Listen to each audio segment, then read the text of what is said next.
you like to add something to that?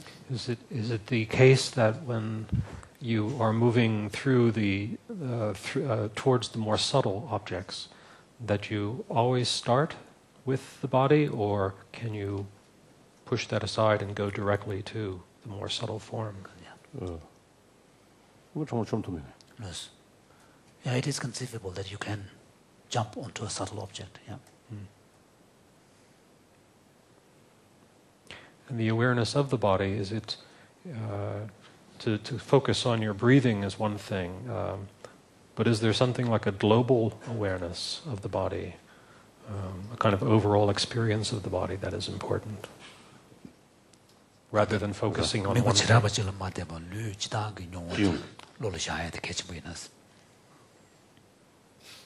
Overall body awareness.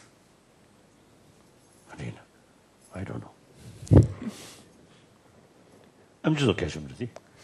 Maybe this is where you might want to add Tibetan medical science. About full body awareness, I don't know any references. Okay. No. Yeah, maybe from... I mean, I think in the standard list of the various types of body mindfulness within the Satipatthana Sutta, in fact, there is seeing all the different elements in the body. There is being aware of all the different movements of the body when you are walking, sitting, lying down, when you move a limb, change a limb. So there is something like that. Just to add a slight perspective on it, I remember once I had a meditation teacher who, this relates to the point, Sean's point about your attention going to where your hand's going or something like that. And he gave me a task to do and said, with my hands, and then said, but while you're doing it, you must be aware of your feet at the same time, which also perhaps relates to this kind of counteracting sometimes the natural tendencies of our attention to try and give a broader attention. Mathieu? Yeah, also we must not forget that in all the teachings, whenever there is something connected with the body or the speech, it's always mentioned that it is eventually to transform the mind. A proper body posture, sort of straight sort of channels, and then the mind will be also straight and balanced. And mantra means what protects the mind from confusion, from distraction. And so ultimately the mind is like the king and the body and the speech like the servants. So they are just like, preliminaries, but any exercise, physical exercise or speech exercise is meant to transform the mind, which is the goal of the Buddhist path. David? Your Holiness, a number of us here in the scientific community have discovered that best performance and best mental control arises from mixing a variety of different kinds of practices in what we would call cross-training, across practices, sometimes emphasizing this one, sometimes that one, varying the importance or priority given to one practice or another over time. And the question would be that in the context of the body, can you imagine, might you have some comments about practicing in which you switch back and forth between focus on breath, mindfulness of body, and the other forms of the four mindfulnesses, combined with use of tantric practices where you do the equivalent of Kundalini yoga or other kinds of, I forget the Tibetan form, highest yoga tantra practices along with the four mindfulnesses and the breathing, mixing them in various ways to create a better stew of practices. There's a Tibetan expression which says, 100 things or bits from here and bits from there, but nothing complete. So not our things here. None of you things here. His Holiness says that often he describes himself as one of those kinds, a bit from here and bit from there. It seems to have worked quite well. 근데 도저히 하고 싶지 않아요.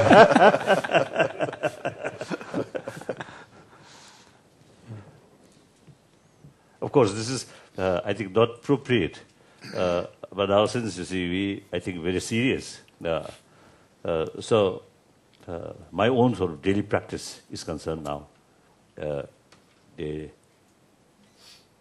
course, from early, I think, every day, I think at least 5 hours spent on some meditation. Formal sitting. So now, within the meditation, the much portion, analytical meditation, impermanence,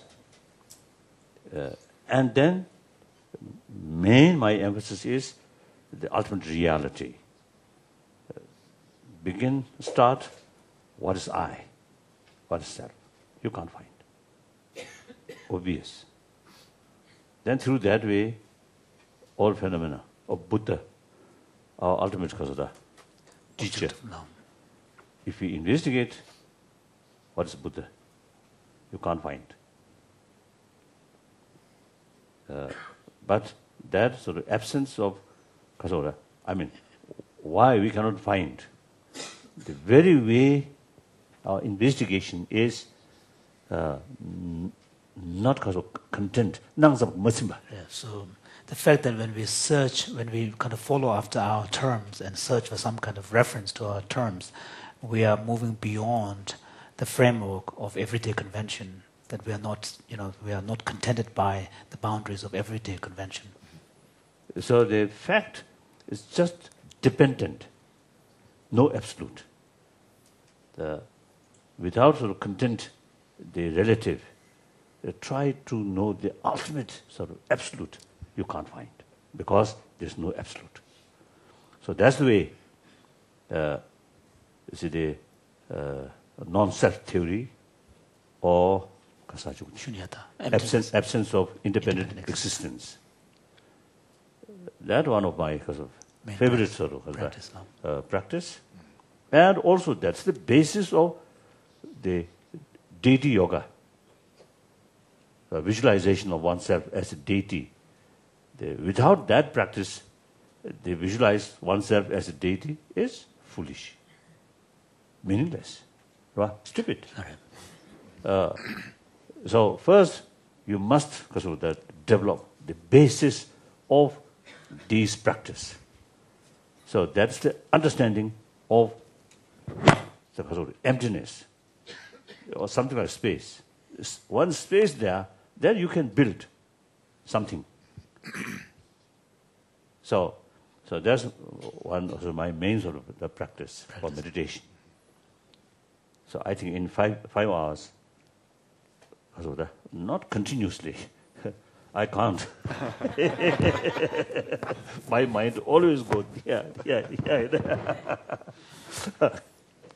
But you see, each sort of certain sort of visualization, remember about that. So, several times meditate on that. And then motivation, compassionate motivation. As soon as wake up, 3:30 or around 3, as soon as wake up, I recite one sort of salutation to Buddha by Nagarjuna. It's wonderful. So they come to Delhi.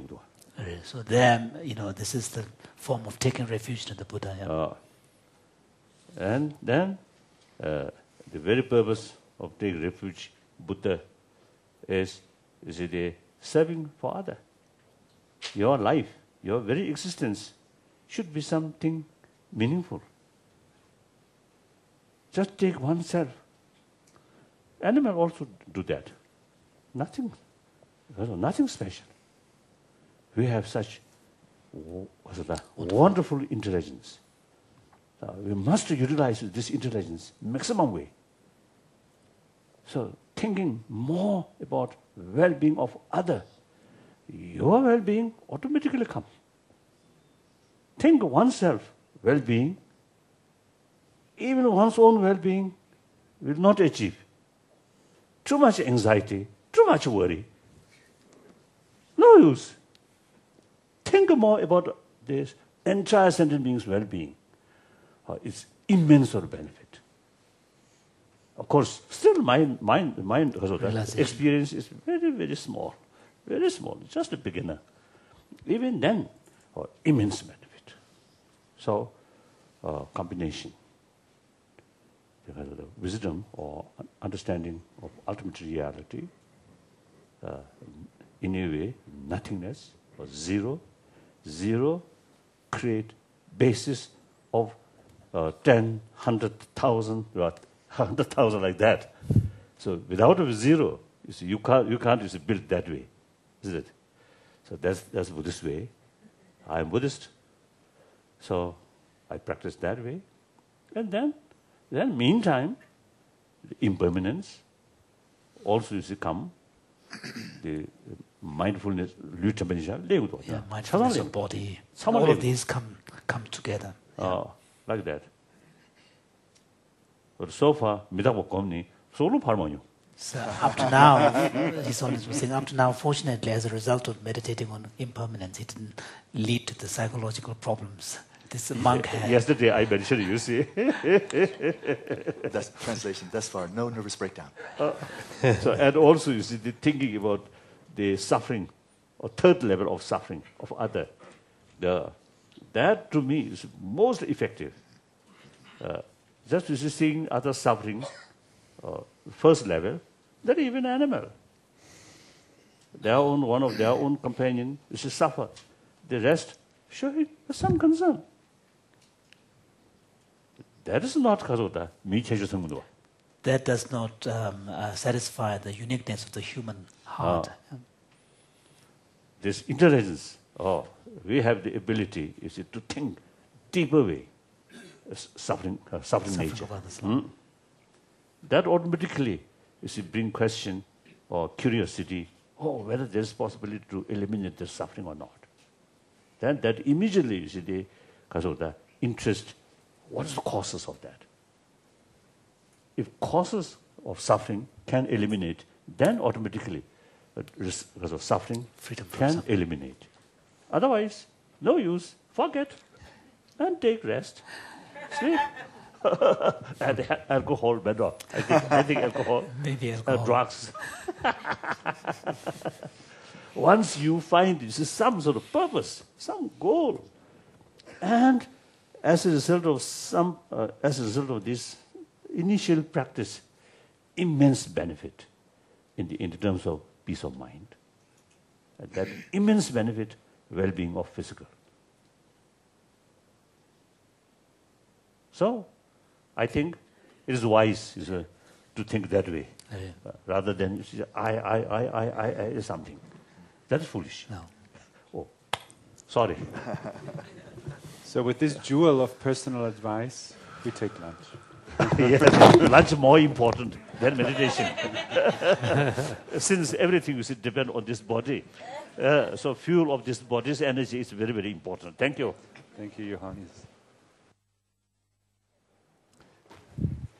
Your Holiness, for this afternoon, which is the last session of this Mind and Life conference here in Dharamsala, we are basically closing the wheel. And I'm going to ask first David Mayer to make a short review of what we have been looking at, of these different parts of the jigsaw puzzle. And then afterwards, we're going to ask the scientists to give a few thoughts about their insights, and also ask a few questions in regards to the input that Buddhism could give to their actual research. So please, David. Well, Your Holiness, presumably we are coming to the end of a long and productive week. Thank you for having us here once again. We hope that you feel like there has been some benefit to come from this meeting, and hopefully that will go into the future. This afternoon, we are going to review and extend a variety of ideas that have arisen during the course of the week, and one may think of those as being organized with respect to the so-called wheel of mind. We have covered the topics of contemplative studies, philosophy, phenomenology, and so on.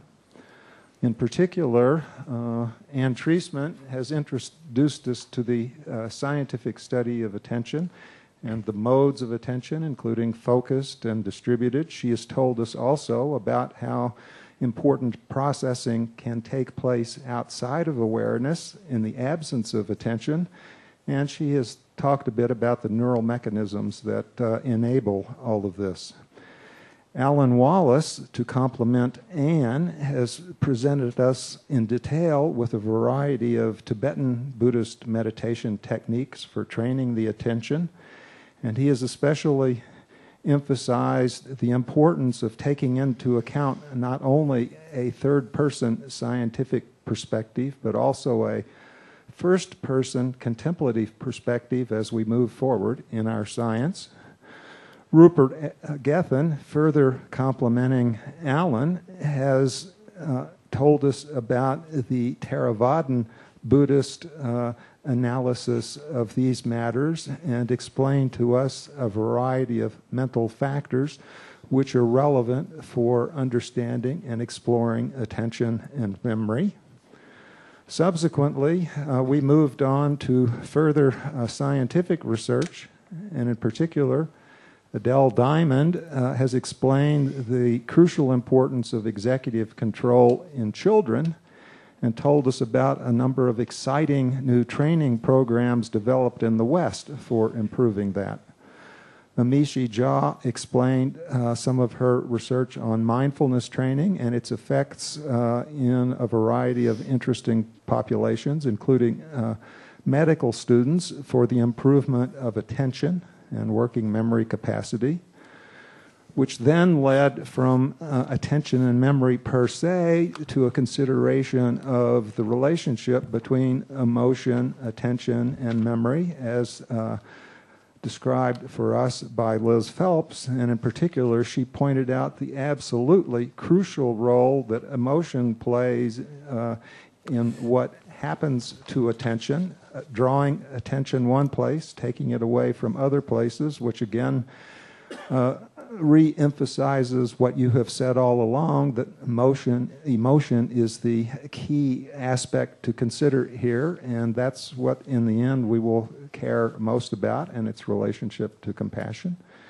This was exemplified further in the studies reported by Cliff Saran from the Shamatha Project, this very major study that has been completed that integrates and highlights how emotion and cognition are related to each other, both on a third person's perspective level, but also, again, the first person perspective. And finally, we culminated today with Sean Gallagher, who highlighted and raised our consciousness about the need to consider what is happening not only with the mind, but also the body. And that's basically where we are. I would like to add yourself that you also made a presentation at the beginning, which actually paraphrased the whole position of psychology and also where the definitions are sitting corresponding to attention and memory and actually the mind. And you also spoke about the task of the mind being able to do different tasks at the same time, but it's always related to a shift of attention. So just to close this bracket.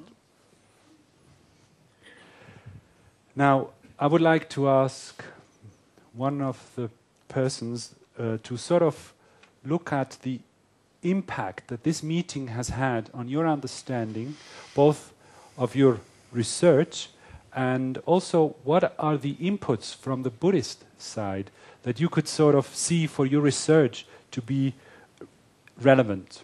We spoke about, for instance, the role of compassion in the attitude and the behavior, and maybe somebody else has a few questions in this regard. Would you like to start, Liz?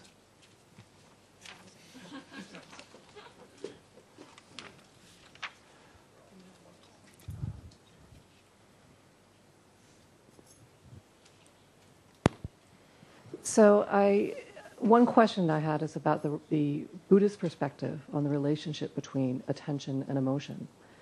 And you talked about some emotions, destructive emotions, having a sense of urgency that may have a bigger impact on attention, perhaps than non-destructive emotions, maybe wholesome emotions, such as compassion. But could compassion also have a sense of urgency and attention? Could you cultivate that? So that, essentially, is this under your control in some sense, even shifting where the urgency of emotion impacts attention? And is there anything in the Buddhist teachings about that? So perhaps the point that His Holiness was, contrast that His Holiness was drawing is not so much about the kind of, grabbing the attention, difference between, destructive emotion versus constructive emotion like compassion. The contrast that he was drawing is that with relation to destructive emotions like anger or hatred, it seems to be the case that they need some kind of solid target to latch onto. Whereas compassion and other more constructive emotions can have a much more distributed kind of object. So for example, you can generate, even conceptually it makes sense to think of compassion for all beings or the whole world, but you cannot be angry towards all beings or hateful towards all beings. So that is the contrast that His Holiness said he was trying to make. And the emotionally ben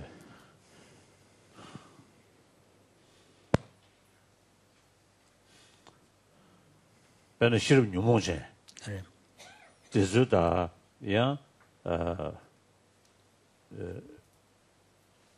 ben shiranda ben dejaru zibina shirb nyumonje chagyo mare.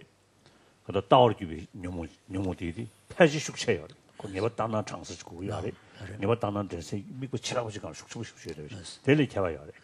So even within the category of what the Buddhists technically call afflictions or klesha, within that again you can see more effectively oriented and more cognitively oriented types, and the technical term we use is distorted intelligence, which is often serves the basis of forming very strong views about something. It may be completely distorted, but once you have that kind of tendency, that grasping tend to be much stronger. The grasping that they lead to and the clinging they lead to tend to be much stronger if it is grounded in some form of distorted understanding or view, whereas more effectively oriented afflictions like strong attachment or anger, they are very powerful, but the tendency to lead on to a very, kind of strongly held view and intransigent may be less. So again, there is a difference. So I just want to follow up and point out something from psychological science, which Anne alluded to and also fits in very well with Richie's work on the laterality of emotion, that there's a body of research that shows that when you are in a positive affective state, and this is how the crude way we divide it up in Western psychology, a positive affective state, you have a much broader focus of attention, as Anne described, whereas when you're in a negative affective state, you have a much narrower focus of attention. So that's very consistent. That makes sense, yeah. Theravada, the Shunana do Sumina, but the Bali traditional Sumina, the Tawa Ngache, any Dominium Ngache, any Tawa Delpa Children, Tawa Ngache, Chushigor. Did you go to the way?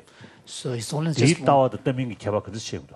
So His Holiness just wants to confirm with you, Rupert, about the Theravadan perspective on this, that in the Indo-Tibetan sources, we identify six in the Sanskrit tradition. The Sanskrit tradition, not Sanskrit tradition, I don't I think, Your Holiness, for the time being, we have to stick with Indo-Tibetan tradition. So in the Indo-Tibetan tradition, in the sources, we speak of 6. Then, 가서 인도 타이 가서 인도 타이 tradition 소식이다. 인도 타이 or 인도 Burmese tradition. So it's Pali, but in their case, Thailand and Burma consider 남이 주요와 약간 공과. 대단하죠. 그래서 Indo. So Indo Thai Buddhism, Indo Burmese Buddhism, Indo Tibetan Buddhism, like that. Yeah, but they all have come from India. Yeah, but they have the advantage of having Pali as the primary source, the real source. Whereas in the Tibetan case, Buddhism also, the Pali. Yeah, but that's why it's more Pali is complicated. there. Yeah, but if you say Sanskrit tradition, then you have the Pali left out. I think at least you see I think 12 or 13 volumes of duation. The Vinaya text. Vinaya. All I think come from Pali.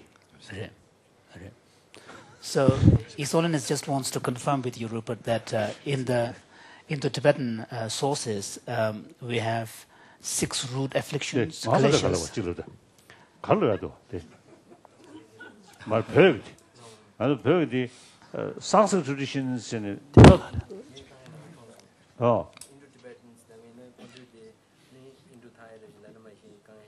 자상가.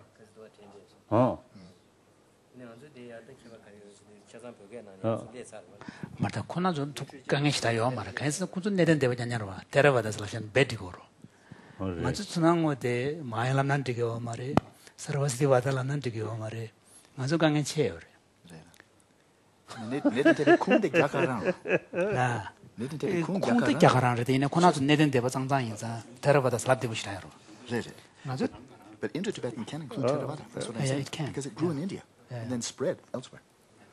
Anyway, whatever it is, I think it is quite sort of important point. So eventually, I think we need some sort of definition or more accurate kind of characterization, terminology.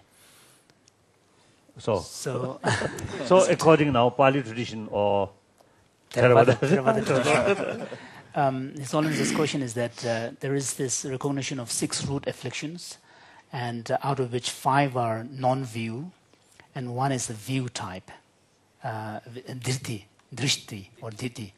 And so within that we have 5 subcategories. So altogether there are 10.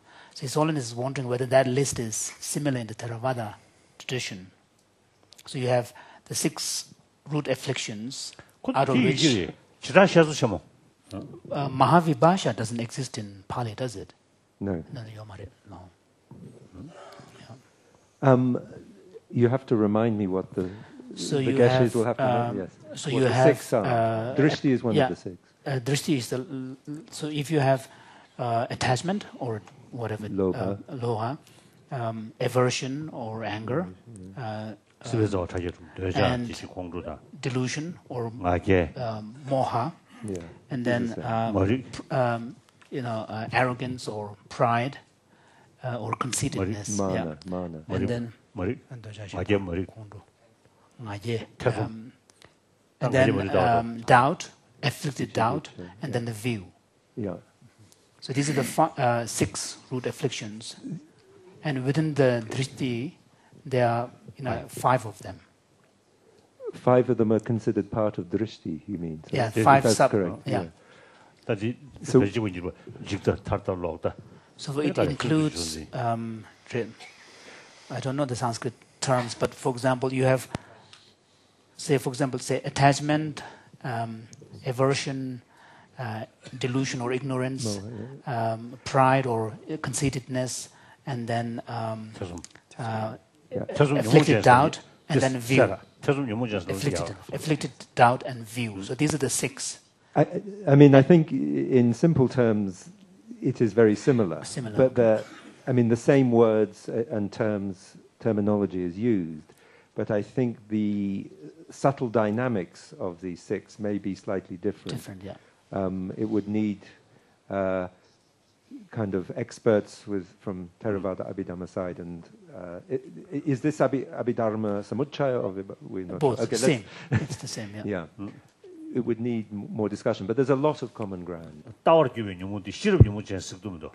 So the main question is that is the view which is listed in the 6 afflictions, is it understood to be an afflicted form of intelligence? No, there is a different there. Drishti, the sixth already. The 6th one. Oh, sixth already. 6th one, yeah. drishti or ditti in Pali is understood to be an aspect of not so much intelligence, or it's an aspect of lobha. It's when you grasp your view of the world. It's when you, so as His Holiness said the other day, you can, there are certain wrong views that you grasp, which are very, if you have the view that it is right to kill people, this is a very bad view to grasp hold of. But in a more subtle way, you can even grasp Buddhism as a view, so even wholesome, good views, if you become too attached to them. So Theravada Buddhism treats ditthi as an aspect of attachment.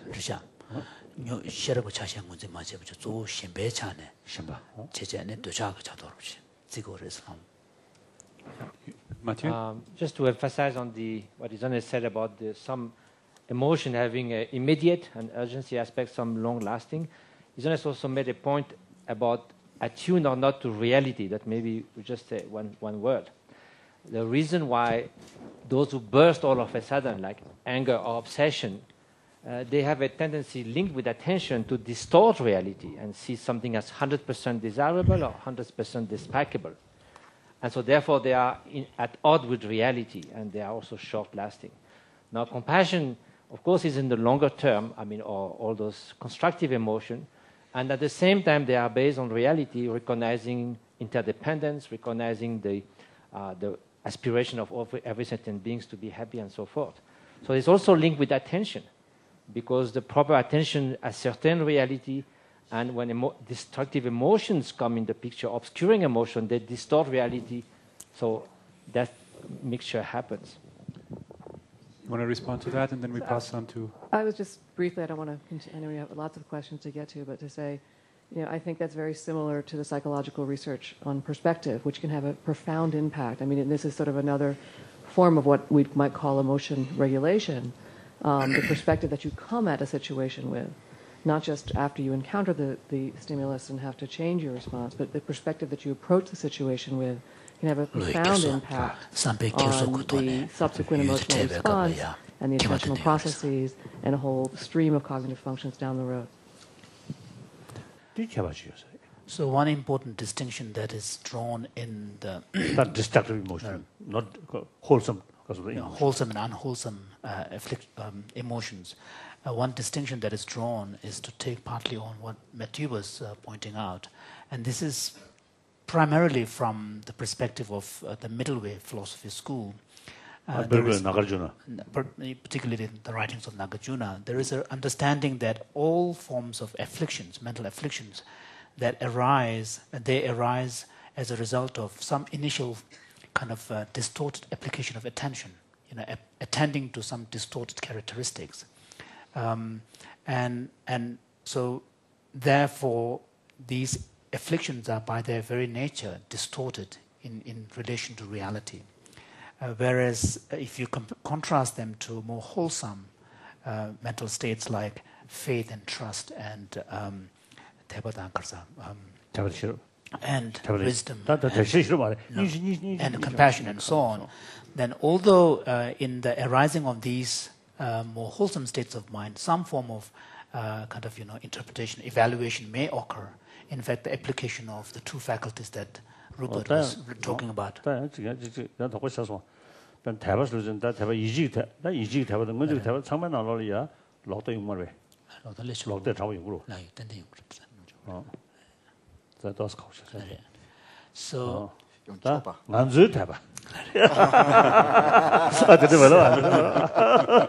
so having said that, it's also having second thoughts about the question of faith and trust, confidence, because it can be grounded in some form of distorted understanding of reality. But generally, these wholesome mental states and emotion may involve, in their arising, some form of evaluative processes, application of the two faculties, vitaka and vichara, initial application and more refined application analysis. However, they are more in tune with reality. There is no attending to the distorted characteristics of reality. So these, the emotions themselves do not have this afflicted, distorted component.